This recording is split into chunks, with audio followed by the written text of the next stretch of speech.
लोगों ने उस लिबास को देखकर ये कहा कि आयजा खान इतने बड़े ऑफिशियल इवेंट पर पेंडू लिबास पहन कर गई हैं, बहुत पेंडू लग रही हैं। और इनका जो ड्रेस जो कलर है उसको देखते हुए यूँ लग रहा है कि बिल्कुल आयजा खान को ड्रेसिंग की समझ ही नहीं है। अस्सलाम वालेकुम ख़वातीन हज़रात, मैं हूँ आपका मेज़बान सुमैर। तो आज के नए प्रोग्राम में हम आपको खुश आमदीद कहते हैं। दोस्तों, आज भी हमारे पास बहुत ज़बरदस्त किस्म के टॉपिक्स हैं जिनको हमने डिस्कस करना है, लेकिन सबसे पहले हम बात करेंगे मिशी खान, मारिया बी और तुर्कुन आते के बारे में। तो जैसे कि आप सब ने सोशल मीडिया पर हमेशा देखा होगा कि मिशी खान ऐसी दिलेरी के साथ बोलती है कि जब मैं उनको देखता हूँ ना, किसी भी ऐसी कंट्रोवर्सी पर बोलते हुए जिस पर बड़े पावरफुल लोग खामोश हो जाते हैं, वो इसलिए नहीं बोलते कि यार कहीं हमारे ऊपर मुद्दा ना पड़ जाए, हम किसी मुसीबत में ना पड़ जाए। लेकिन वहीं पर मिशी खान को मैं बोलते हुए देखता हूं तो मुझे मिशी खान एक औरत नहीं बल्कि एक दिलेर मर्द के रूप में नजर आती हैं। और मैं बड़ा खुश होता हूं कि मिशी खान इतनी दिलेर है, हर टॉपिक पर, हर कंट्रोवर्सी पर बात करती हैं, हक की आवाज़ उठाती हैं। लेकिन यहाँ पर मुझे बड़ा दुख हुआ। आप सबको पता होगा कि एक टर्किश इन्फ्लुएंसर हैं जिनका नाम है तुर्कुन आते।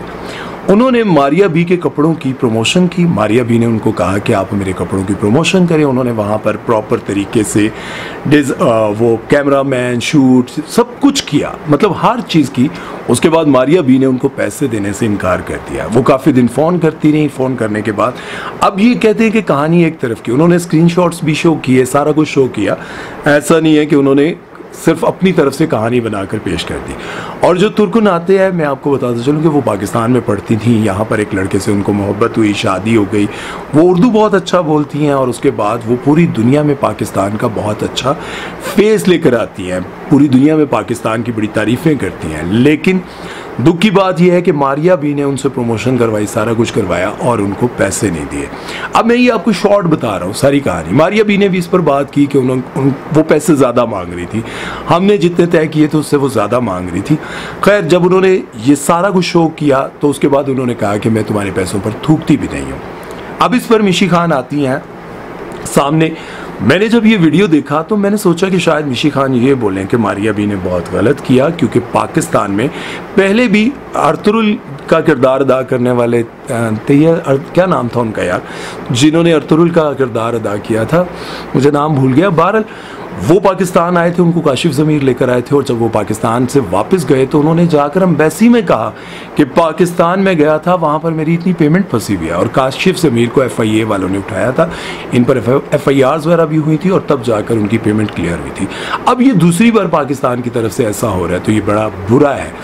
तो मैं सोच रहा था कि मिशी खान सामने आएंगी तो वो कहेंगी कि मारिया बी ने बहुत गलत किया है, ऐसा नहीं करना चाहिए था। लेकिन मिशी खान ने ये कहा कि मारिया मेरी बहुत अच्छी दोस्त है, मेरे दिल के करीब हैं, वो बहुत अच्छे दिल की मालिक हैं, बड़ी अच्छी सोच की मालिक हैं। सारी उन्होंने तारीफ़ें की। और तुर्कुन आते को उन्होंने ये कहा कि आप हिजाब करती हैं, आपको अपनी लैंग्वेज का ख्याल रखना चाहिए, आप जो तू करके बात करें आपको शर्म आनी चाहिए, आपको ये नहीं वो नहीं, सारी चीज़ें। लेकिन मैं मिशी खान से एक बात, मैं ये ज़ाती तौर पर ये कहना चाहता हूँ कि देखें, आप शोबिज़ इंडस्ट्री में आज से नहीं, बहुत पहले से हैं।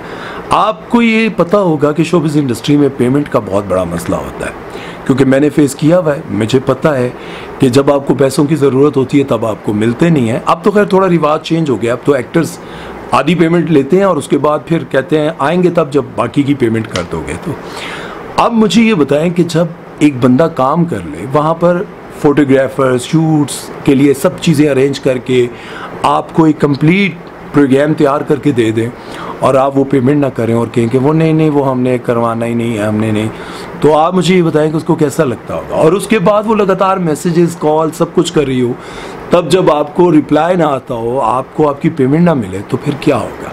बंदे को गुस्सा तो आता है। और फिर उन्होंने पहले कई बार कहा होगा कि मैं मीडिया पर ये बात ले आऊँगी, मैं सोशल मीडिया पर ये बात लगा दूँगी, लेकिन मारिया बी को लगा होगा कि मुझे क्या फ़र्क पड़ता है। और फिर जब ये सब कुछ सामने आया तो फिर क्या हुआ? अब आपके सामने है। लेकिन मिशी खान, मैं आपसे यही कहना चाहता हूँ, आपको हक सच की बात करनी चाहिए थी। आपको ये नहीं करना चाहिए था कि अगर मारिया बी आपकी दोस्त हैं तो आपने उनका साथ देते हुए तुर्कुन आते को मतलब बेइज्जत कर दिया। मुझे यूँ लगता है कि यार आपका एक इमेज जो है ना, हमारी नज़र में बहुत बहुत दिलेर, सच बोलने वाली खातून का है। मारिया बी को भी मेरी बहुत सारी वीडियोस में आप लोगों ने देखा है कि मैं हमेशा मारिया बी के हवाले से ये कहता रहा कि बहुत दिलेर हैं, बहुत अच्छी हैं, बहुत दिलेर हैं, बहुत अच्छी हैं, इनका इखलाक बड़ा अच्छा है। लेकिन जब मैंने कॉल की थी तो मैंने सिर्फ पॉडकास्ट के लिए कॉल की थी तो मुझे बहुत अजीब लगा, बहुत सुनकर बड़ा बुरा लगा यार, उनकी ज़ुबान, उनका अंदाज़। बहरहाल उस पर मैं नहीं जाना चाहता उस डिस्कशन में। लेकिन मिशी खान के हवाले से मुझे बड़ा अफसोस हुआ। आप लोगों को क्या लगता है कि मिशी खान को ऐसा इस अंदाज में ये मैसेज देना चाहिए था? और कहती हैं कि आप जो हैं हिजाब करती हैं, आपको अपनी ज़ुबान पर काबू रखना चाहिए, हिजाब का मतलब क्या होता है, ये होता है, वो होता है। देखिए, जो बंदा भी उर्दू या सीखता है ना, कोई भी जो अंग्रेज़ होते हैं, जब वो उर्दू सीखते हैं तो आपको पता है वो आप नहीं कहते, वो तू ही कहते हैं। क्योंकि उनकी ज़ुबान में यू है, ओनली यू, वहाँ पर उसमें कुछ भी नहीं है, आप तुम ये नहीं है। हाँ, ज़्यादा से ज़्यादा वो सर कहते हैं, आंटी अंकल कहते हैं, बाकी उनकी ज़ुबान में कोई वो नहीं है। बहरहाल अब इस बारे में आप लोगों की क्या राय है कमेंट सेक्शन में ज़रूर बताइएगा कि मिशी खान को किसका साथ देना चाहिए था। मेरे ख्याल में तुर्को-नाते का साथ देना चाहिए था। बहरहाल चलते हैं नेक्स्ट खबर की तरफ, वो बात करते हैं हमजा अली अब्बासी, रजब भट्ट के बारे में। हमजा अली अब्बासी ने रजब भट्ट का साथ दिया, लेकिन साथ में मजहबी तबके का भी साथ दिया। हमजा अली अब्बासी ने कहा कि रजब भट्ट को बहुत सोच समझ कर अपने व्लॉग्स करने चाहिए, बहुत सोच समझ कर बोलना चाहिए। उनके मुंह से जो कुछ निकला वो कोई प्री प्लान नहीं था। जो हमारे मजहबी लोग हैं उनसे ये गुजारिश है कि कोई भी ऐसी चीज़ जब आपके सामने आए, कोई भी ऐसी चीज़ जब किसी के खिलाफ आप कुछ करने जा रहे हो तो बराए मेहरबानी पहले तहकीक कर लें, तहकीक करने के बाद उसको सज़ा दें। और ऐसा भी नहीं है कि किसी को सज़ा ही ना दे, बिल्कुल ठंडे पड़ जाएं।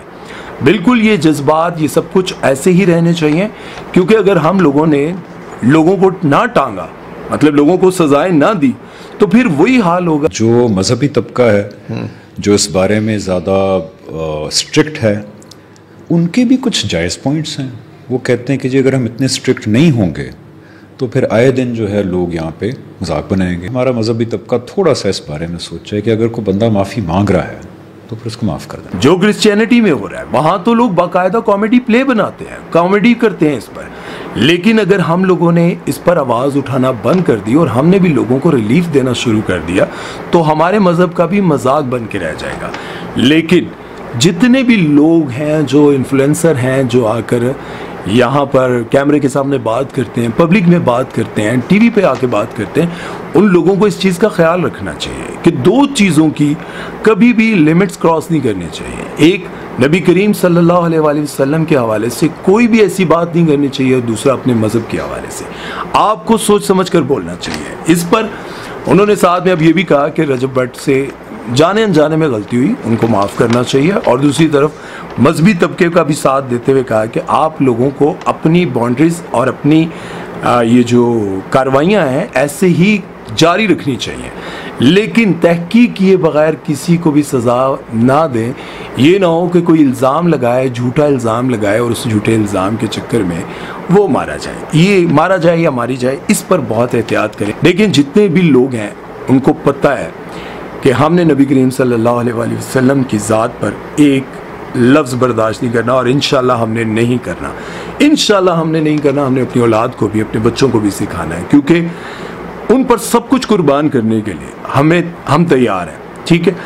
लेकिन ये सोच समझ रखनी है कि अगर कोई कहे ना इसने ये बात कही है तो उसकी तहकीक के बगैर उसको एक उंगली भी आपने नहीं लगानी, क्योंकि अगर आपने तहकीक किए बगैर उसको तकलीफ़ पहुंचाई और उस तकलीफ़ में वो मर गया तो अल्लाह को जाकर वो कहेगा कि देखें आपके मुसलमानों ने मेरे साथ क्या किया, और इसका जवाब फिर आप क़यामत के दिन देंगे, जहाँ पर कोई माफ़ी नहीं है, कोई माफ़ी नहीं। आप सारी ज़िंदगी अपने आप को जनती समझते रहेंगे, लेकिन क़यामत के दिन आपको जवाबदेह होना पड़ेगा। बहरहाल अब आप लोग इस बारे में अपनी राय ज़रूर दीजिएगा। चलते हैं नेक्स्ट खबर की तरफ और बात करेंगे जी, आग लगी है बस्ती में, हानियाँ हैं अपनी मस्ती में। जैसा कि आप सबको पता है कि भारत और पाकिस्तान का इस वक्त मामला बहुत ज़्यादा ख़राब है। बॉर्डर्स पर शदीद गोलाबारी हो रही है, बॉर्डर पर लड़ाई जारी है। हानिया आमिर भारतीय गाने चिकनी चमेली के हवाले से पोस्ट लगाई और साथ में ये भी लिखा कि जो लड़का भी डांस करना चाहेगा मैं इसके साथ बहस नहीं करूंगी। जब ये पोस्ट लगाई तो लोगों ने ये लिखना शुरू कर दिया कि बस कर दो हानिया, अब तुम्हें इंडिया से कुछ नहीं मिलने वाला, अब तुम जितनी मर्जी कोशिशें कर लो, जो मर्जी कर लो, ना तुम्हारी फिल्म रिलीज होने वाली है और ना ही तुम्हें वहां से कुछ मिलने वाला है। खुदा के लिए अपने मुल्क का साथ दो, अपने मुल्क के लोगों का साथ दो। और आप सबको पता है कि जब भी मुश्किल की घड़ी आती है, कुछ भी ऐसा होता है, तो अब जो इंडिया में हो रहा है इस वक्त, मैं आपको बताऊं, हमारे वतन पाकिस्तान के झंडे पैरों में लगाए जा रहे हैं, सब कुछ बगैर तहकीक किए। हो सकता है हमारे किसी और दुश्मन ने ये आग लगाई हो, हमारे दरमियान लड़ाई करवाना चाह रहे हो, लेकिन लोगों ने इस बात को समझे बिना बगैर तहकीक किए, वहाँ पर अभी लाशें पड़ी हुई थी, उन्होंने पाकिस्तान का नाम लेना शुरू कर दिया। पहले तहकीक करें, इंटरनेशनल लेवल पर तहकीक करवाएं। अब तहकीक करवाने के बाद पाकिस्तान में एक कानून के मुताबिक नाम दे कि किसने करवाया, वो तहकीक होगी, इंटरनेशनल लेवल पर होगी, और उसके बाद जब ये सामने आएगा तो उसको सज़ा मिलेगी। लेकिन मसला ये है कि आपके जहन में सिर्फ पाकिस्तान का नाम, अभी कुछ हुआ नहीं होता, कोई पटाखा मार जाए, कोई फाट मार जाए, तब भी आप लोग जो है नाम पाकिस्तान का ले लेते कि पाकिस्तान की तरफ से हमला हो गया, और आपके करीब बैठे हुए बंदे ने पटाखे बजाए होते हैं। आप थोड़ा सा ख्याल करें इस चीज़ का। बहरहाल तुझे हंसना नहीं, मैं बहुत सीरियस है इस मामले से। बहरहाल अपनी राय ज़रूर दीजिएगा। चलते हैं नेक्स्ट खबर की तरफ, वो बात करते हैं आयज़ा खान के ड्रेस के हवाले से। तो दोस्तों, जैसे कि आप सभी को शायद पता हो कि आयज़ा खान इस इंडस्ट्री की वाहिद वो एक्ट्रेस है जिनके मुखालिफ भी उनकी तारीफ़ें करते हैं कि यार ड्रेसिंग बहुत कमाल, अपनी फिटनेस बहुत कमाल, अपनी फिज़ीक, अपनी ब्यूटी, अपने शोहर, अपने शोहर का अपने बच्चों का, अपने सास ससुर, अपने घर वालों का बहुत ख्याल मेंटेन रखना, सेट पर आना, सेट से वापस बच्चों को देखने के लिए घर जाना, घर से फिर वापस सेट पर आना। आयज़ा खान के लिए बहुत तारीफ़ें की जाती हैं कि बहुत मेंटेन्ड लाइफ गुजार रही हैं। लेकिन आप ये जानकर हैरान होंगे कि दुबई में एक इवेंट था GFC डेवलपर का। ये बहुत बड़ा एक इवेंट था जहाँ पर आयज़ा जो है वो एक चीफ गेस्ट के तौर पर जा रही थी, और वहाँ पर सिर्फ मर्द ही मर्द थे। वहाँ पर आयज़ा खान एक ऐसा लिबास पहन कर गई, वाहियात लिबास तो नहीं था लेकिन बहुत ज़्यादा डिसेंट भी नहीं था, लेकिन लोगों ने उस लिबास को देखकर ये कहा कि आयज़ा खान इतने बड़े ऑफिशियल इवेंट पर पेंडू लिबास पहन कर गई हैं, बहुत पेंडू लग रही हैं, और इनका जो ड्रेस जो कलर है उसको देखते हुए यूँ लग रहा है कि बिल्कुल आयज़ा खान को ड्रेसिंग की समझ ही नहीं है। अब ऐसा तो हो नहीं सकता कि आयज़ा खान ने इस इवेंट के लिए बहुत सारे डिज़ाइनर से रब्ता ना किया हो, बहुत सारे लोगों से डिस्कशन ना की हो, सब कुछ किया होगा, लेकिन शायद इस बार उनको ना समझ आई हो। वो आयज़ा खान जिनके कपड़ों की, जिनके मतलब फैमिली की, हर चीज़ की बहुत ज़्यादा तारीफ़ें की जाती हैं, इस बार उनके कपड़ों को लेकर बहुत ज़्यादा तनकीद की जा रही है। और पिछले दिनों दानिश तैमूर के साथ इनका एक रोमांटिक किस्म का फ़ोटोशूट आया था, उस पर भी लोगों ने काफ़ी एतराज़ किया था कि आयज़ा खान पर ये सब कुछ सूट नहीं करता। आयज़ा खान का इमेज हमारी नज़र में बहुत अच्छा है, और आयज़ा खान अगर इस तरह के कपड़े पहनेंगी तो हमें बहुत बुरा लगेगा। वेल तुसी आयज़ा खान की समझ लीता यार, मान गया ने यार, आयज़ा खान को क्या समझ लिया आप लोगों ने? ठीक है, एक एक्ट्रेस है, मॉडल है, अच्छी समझदार खातून है, लेकिन आप लोगों ने पता नहीं क्या समझ लिया यार। आयज़ा खान ने अगर ऐसा कपड़ा पहना, इतने ऐसे कमेंट्स थे, लोगों का कहना था यार, मैं तो इतना हैरान था कि लोग ऐसे कमेंट्स कर रहे थे, आयज़ा तुमसे ऐसी उम्मीद नहीं थी, आयज़ा तुमसे ऐसी यार, आयज़ा तुमसे ऐसी उम्मीद नहीं थी। वाह यार, आयज़ा अपनी तरफ से तो बहुत अच्छी बन के गई हैं, लेकिन लोगों को पसंद नहीं आई यार।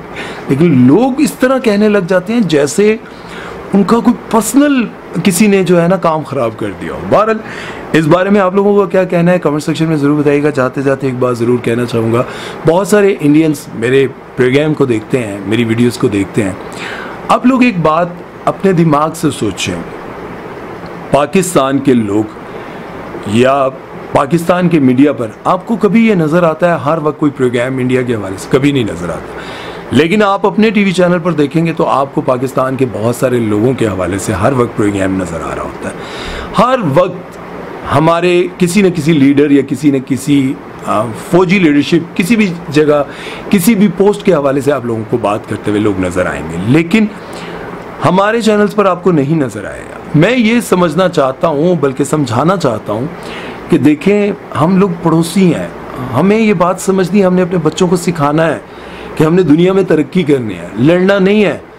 लड़ना नहीं है। और ये सोच रखें, फिक्र करें कि लाजमी नहीं कि पाकिस्तान जो कि खुद एक न्यूक्लियर पावर है और इंडियन भी, ऐसा कैसे हो सकता है कि जानबूझकर पंगे किए जाए, ऐसा नहीं हो सकता। इसलिए लिहाजा आप इन बातों को अपने बच्चों को सिखाएं कि कोई तीसरा हो सकता है जो हमें लड़वाना चाह रहा है, कोई तीसरा हो सकता है जो चाहता हो कि हम तरक्की ना करें, दुनिया कहाँ से कहाँ पहुँच गई और हम इसी चक्कर में लड़ते लड़ते मर जाएंगे और आखिरकार क्या होगा, दुनिया में नामो निशान चीज़ों का ख़त्म हो जाएगा और फिर हम लोग क्या करेंगे, कुछ भी नहीं, कोई और आकर यहाँ पर मसलत हो जाएगा एक बार फिर से।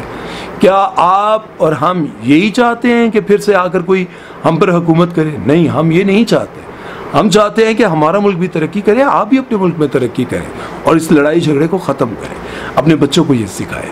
उम्मीद है कि ये बातें आपको समझ आई होंगी। अपना बहुत सारा ख्याल रखिएगा, दुआ में याद रखिएगा। सुहैल चौधरी को दीजिए इजाज़त। अल्लाह हाफ़िज़।